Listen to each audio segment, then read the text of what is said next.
napapansin niyo ba si Chis Escudero, sabi niya mismo matagal na siya sa politika. Actually 32 years yata yun. Oo nga, ang tagal na niya sa politika. Pero sa nangyari ngayon, tingnan niyo si Romualdez, ang daming nagsasabi involved si Romualdez sa korapsyon, siya ang boss ni mastermind ni Saldico. Pero walang ebidensya walang testigo, walang ebidensya.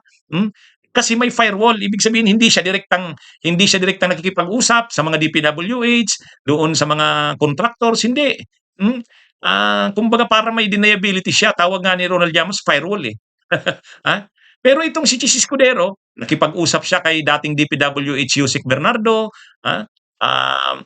At saka yung may bagman siya si Maynard Ngo, doon po sila nagmi-meeting, oh. Kaya ito ang tibay ng ebidensya dito kay Chis Escudero, ha? Parang ang tagal niya na sa politika pero hindi niya na nakalimutan niya na ba na hindi dapat nag-iiwan ng ebidensya?